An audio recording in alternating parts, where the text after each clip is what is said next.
ओम नमो भगवते वासुदेवाय। बोलिए लक्ष्मी माता की जय।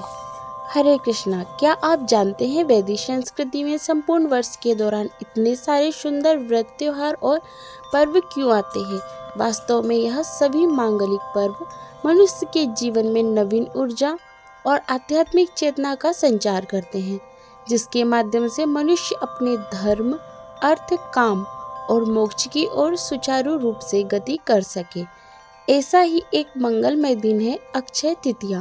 बैसाख माह के शुक्ल पक्ष की तृतीया तिथि यानी अक्षय तृतीया, यह इतना विशेष दिन है कि इस दिन मनुष्य द्वारा किया गया कोई भी शुभ कार्य उसे अक्षय पुण्य फल प्रदान करता है और इसलिए इस दिन को अक्षय तृतीया के नाम से भी जाना जाता है। आज हम इसी अक्षय तृतीया से जुड़ी एक पौराणिक कथा का श्रवण करेंगे, लेकिन उससे पहले अगर आप हमारे चैनल पर पहली बार आए हैं और आपने अभी तक इस चैनल को सब्सक्राइब नहीं किया है तो अभी कर लीजिए। यहाँ आपको वैदिक संस्कृति से जुड़ी महत्वपूर्ण जानकारी प्रमाणभूत रूप से प्राप्त होगी। तो चलिए कथा आरंभ करते हैं। यह प्राचीन समय की बात है, जब यह पृथ्वी अनेक महान राजाओं और तेजस्वी ऋषि मुनियों से सुसज्जित थी। चारों ओर धर्म और सुख का वास था, लेकिन फिर भी कर्म का चक्र सबके लिए एक समान कहाँ होता है ना। तो बस ऐसे समय में भी एक ब्राह्मण परिवार रहता था जो कि अत्यंत निर्धन था। इस परिवार में मात्र ब्राह्मण और उसकी पत्नी थे। ना तो उनके पास कोई धन संपत्ति थी और ना ही पुत्र धन था। जी हाँ, यह दंपति संतान विहीन थे, लेकिन इस ब्राह्मण के जीवन में जो एक सुख था वो था उसकी पत्नी।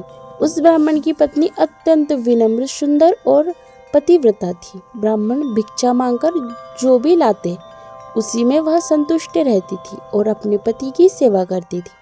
अनेक प्रयासों के बाद भी ब्राह्मण अपने जीवन निर्वाह हेतु पर्याप्त धन एकत्रित नहीं कर पाते थे। इस अवस्था में वे दोनों पति पत्नी परम भगवान के प्रति समर्पित थे। आखिर एक दिन ब्राह्मण की पत्नी ने कहा, हे स्वामी, आप इतना प्रयास करते हैं लेकिन फिर भी हम अपने जीवन यापन हेतु पर्याप्त धन एकत्रित नहीं कर पा रहे हैं। हमारे भाग्य में संतान सुख भी नहीं है। निश्चित ही हमसे कोई अपराध हुआ है या फिर पूर्व जन्म का कोई फल, जिसका फल हम इस जन्म में भुगत रहे हैं। स्वामी, हे स्वामी, मैंने सुना है कि इस समय महान ऋषि वशिष्ठ हमारे नगर में पधारे हैं। कृपया आप उनके पास जाइए और हमारी इस अवस्था का कारण और समाधान पूछिए। वे अवश्य ही हमारी सहायता करेंगे। अपनी पत्नी की बात सुनकर ब्राह्मण को भी यह सुझाव अच्छा लगा। वे उसी समय महान ऋषि वशिष्ठ के पास चले गए। वहां जाकर उन्होंने प्रणाम किया और हाथ जोड़कर ऋषि से प्रार्थना करते हुए कहने लगे, हे ऋषिवर, आप तो त्रिकालदर्शी है। आप प्रत्येक जीव के भूत, भविष्य और वर्तमान से परिचित है। हे प्रभु, कृपया आप मेरी अवस्था का कारण बताएं। किस वजह से मैं इस निर्धन और संतानहीन अवस्था को प्राप्त किया है और किस उपाय से हम इससे मुक्त हो सकते हैं। कृपया हमारा मार्गदर्शन करें। ऋषिवर ब्राह्मण की बात सुनकर ऋषि वशिष्ठ ने कहा, हे पुत्र, पिछले जन्म में तुम अत्यंत धनी थे और तुम्हारे अनेक पुत्र भी थे, लेकिन उस समय तुम अत्यंत कृपण थे। यहाँ तक कि तुमने अपने संतानों के लिए भी धन खर्च नहीं किया था। अपने धन और संपत्ति के प्रति तुम्हारी आसक्ति और अपनी संतान के प्रति लापरवाही के परिणाम स्वरूप ही तुम्हें इस जन्म में निर्धनता और संतानहीन होने का अभिशाप मिला है।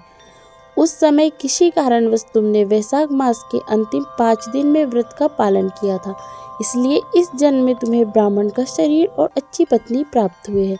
अगर तुम इस जन्म में भी वैशाख मास के कम से कम 7 और दिनों का भगवान श्री कृष्ण की भक्ति द्वारा पालन करोगे तो इस अभिशाप से अवश्य ही मुक्त हो जाओगे। और वैशाख मास के शुक्ल पक्ष में आने वाली अक्षय तृतीया के दिन परम भगवान श्री कृष्ण की पूजा अर्चना करो।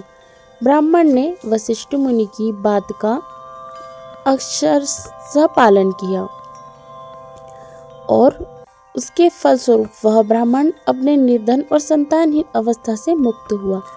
इस कथा का महात्म्य सुनते हुए कहा कि जब हम इस प्रकार की पौराणिक कथाओं का श्रवण और पठन करते हैं तो हम अपने आप ही परम भगवान गुरु और वैष्णव की सेवा में संलग्न होते हैं। इसलिए अक्षय तृतीया के दिन इस कथा का श्रवण अवश्य करना चाहिए। तो अक्षय तृतीया के इस शुभ अवसर पर अक्षय आध्यात्मिक फल प्राप्त करने हेतु हरे कृष्णा महामंत्र का अधिक से अधिक संख्या में जाप करें और अपनी क्षमता अनुसार कुछ न कुछ दान दें। सबसे बड़ा दान होता है ज्ञान का। इस दिन और क्या क्या कार्य करने चाहिए, अगर आप यह जानना चाहते हैं तो इस विषय पर बना हुआ हमारा वीडियो अवश्य देखें। इसका लिंक नीचे डिस्क्रिप्शन बॉक्स में दिया गया है। अगर आप इस चैनल पर पहली बार आए हैं तो और अगर अभी तक आपने सब्सक्राइब नहीं किया है तो अभी सब्सक्राइब कीजिए ताकि ऐसे ही कथाएं आपको निरंतर मिलती रहे। तो चलिए इस अक्षय तृतीया पर अपने जीवन को ऐसे आध्यात्मिक ऊर्जा से भरने का प्रयास करते हैं जो कि सदैव अक्षय बनी रहे और परम भगवान श्री कृष्ण के चरण कमलों में हमारी प्रेम भक्ति में वृद्धि करती रहे। हरे कृष्णा। आशा करती हूँ वीडियो पसंद आया होगा। वीडियो पसंद आए तो लाइक कीजिएगा, शेयर कीजिएगा और हमारे चैनल को सब्सक्राइब कीजिएगा।